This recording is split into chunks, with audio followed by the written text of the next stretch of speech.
Now, Ray Dalio, billionaire, is coming out in support of Bitcoin, saying that he owns some Bitcoins and he rather own Bitcoins over bonds. So, billionaire Ray Dalio, Bridgewater Associates, has the largest asset under management of any hedge fund, with assets estimating at $140 billion.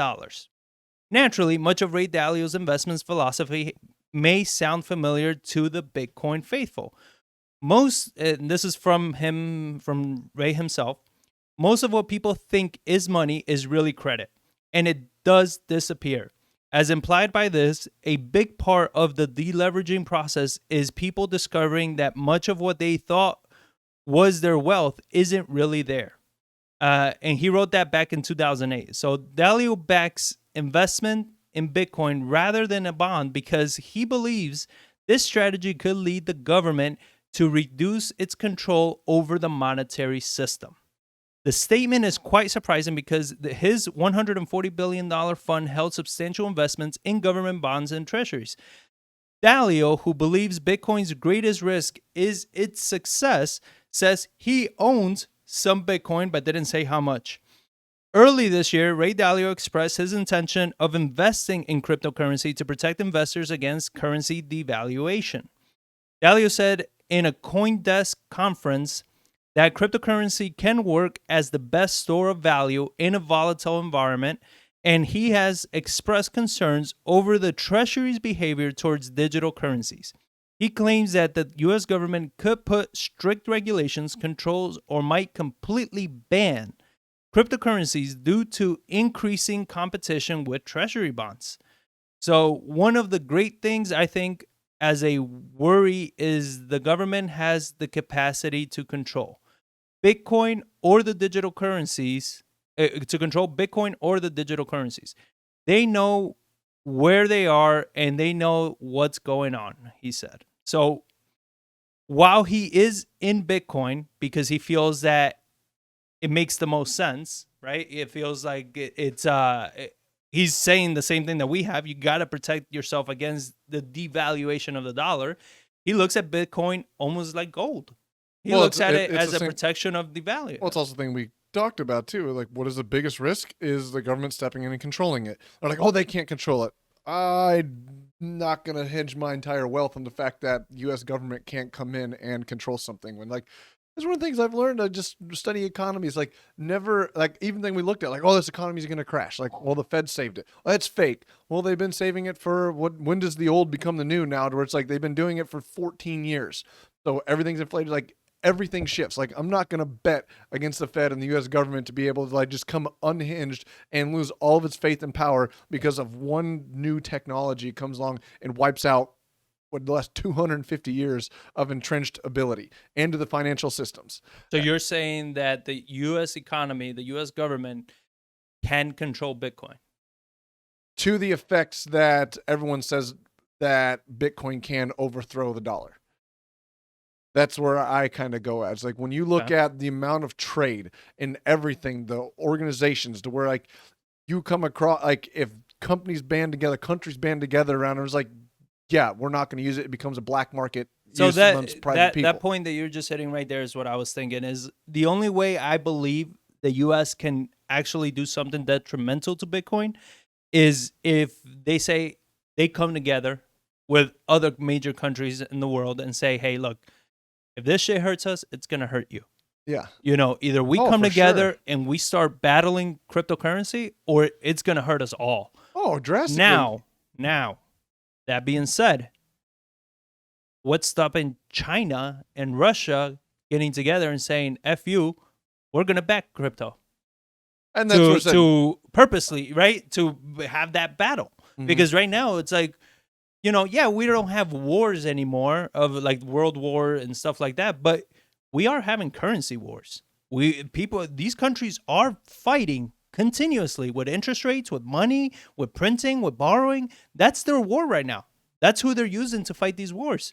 You know what they're using. So it's There like, was an interesting conversation I heard from the Rebel Capitalist with Peter Schiff. And Peter Schiff is take him everything he says with a grain of salt. But you just look at what this pandemic's done is the U.S. is still a massive creditor nation, and it's got even bigger consumer nation. And our deficits that the previous administration was harping on have now gotten even worse as far as our trade deficits with everyone else. Like, we're consuming the world's products and our money is going somewhere else, loading everything up with debt from other places. Right. To where, like, at what point do they shift and say, you know what, we're just going to sell to our own people now? Like, we don't need the U.S. to be the consumer nation of the world. But there's nothing that does stop that. But right now, it's like the U.S. dollar is still the reserve currency in the world, and it is still used in the vast, and it's not even close to number 2 as far as the number or the value of the market that is traded with those currencies. Yeah. Where if the U.S. dollar just comes out and says, we're the Treasury, the Fed, the United States says you can't transact dollars if the U.S. is involved via cryptocurrencies. Like, what is that going to do? Yeah. And it makes it very hard to where it's like, I think if it does overthrow, it's becoming too much, I call it black market power that governments and municipality and governments around the world, I think, could band together, 2 of them. Like, even if the U.S. and China or U.S. and Europe came through and said, we're not going to back this. And it's like, you're going to create all kinds of currency issues. So I think that is something that is the risk. And he even says it is like the greatest risk to Bitcoin is Bitcoin's success. Yeah. And that's kind of where I go back to Amazon. The greatest threat to Amazon is Amazon's own success, because you start infringing on too many other parts and too many people band against you, because now it's one against the many. Well, it comes like you got 75 companies and then Amazon. Well, the government's going to go towards the people and the where the not necessarily where the money's at, but where they're getting their votes and power from. Or like. So now that brings up a different question in my head then. So taking Amazon into consideration, right? You had Amazon working off of the mind of Jeff Bezos, right? Yeah. So his innovation, call it morale, everything, whatever you want to call it, was leading the growth of Amazon. Now with Jeff Bezos stepping down, he's no longer the CEO or anything of Amazon. He's stepping down. Do you believe the new CEO versus the general consensus of Bitcoin is what's going to be more powerful? Because like, I think Jeff Bezos is a smart businessman where if he wouldn't get too greedy, or he would turn everybody against him. What he wants is more people to love Amazon, not hate Amazon, right? Because it makes his brand, as is shown, stronger. You know, if you start turning people against you, eventually they will put you out. You understand? So but that was Jeff Bezos. We don't know what the new, the new policies are going to be moving forward for that. But crypto, on the other hand, there isn't one person running it that we know of. It's more of like a general consensus. So like with something like that, I'd just be curious as to like, does it really compare what's going to happen with crypto as governments step in more? You know, Randy was saying that China is creating its own crypto now. So I don't know. All that being said, I still believe, like everything, crypto is a chip on the board. Well, it's also one of the things, like, I think it's not cryptocurrencies. I think digital currencies. Well, I mean, there's a difference between digital currencies and, like, I think that's the wrong name where people think it's like, it's a currency. It's not a currency. Like, it doesn't have the liquidity. It's an asset like gold. I think it is more like, yes, it has some more currency aspects than gold does, but you can spend it better than gold. It's easier to spend than gold is, and convert into dollars and on a more efficient, quicker scale. Yeah. But it's also one of the things that's not way too volatile of something to where, like, I mean, there are some people that believe in it and are converting their wealth and saying, I want to be paid in cryptocurrency and stuff like that. Yeah. And that, I mean, you're early adopters, but it's like, just like recently, like we saw it almost drop, like, what was it, got as high as 60, now it's hovering down in the 30s. Yeah. So it's like, it's drastically down. So why would a company say, I'm switching to all of my money via cryptocurrencies and digital? Like, it's too volatile to be for like a finances. I think even you look at banking and debt, and you look at Dalio, like even his investment strategy, he's not an all in on anything. No, you know, I think as a smart investor, you should never be all in on the damn thing. You know, you should be diversified.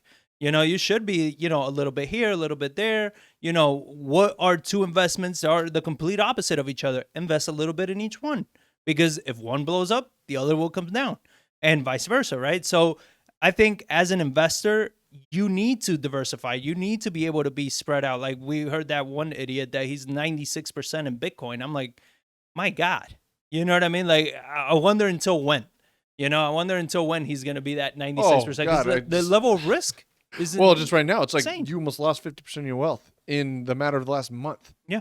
Like it's like, well, you can see those wild swings. Well, everyone says that when Bitcoin's on a high, but how's that feel when it just dropped half? And it's like, shit, my wealth just dropped in half, and now I'm like trying to convert to dollars to use that, and then trying to track the tax implications of that. If he's 96% in Bitcoin, like every time you need to buy something, you got to track that for taxes, for losses and gains, and pay taxes based on all that crap. Like, oh, that'd be a nightmare. But maybe he's so wealthy that his 4%'s like $1 million or something. I don't know.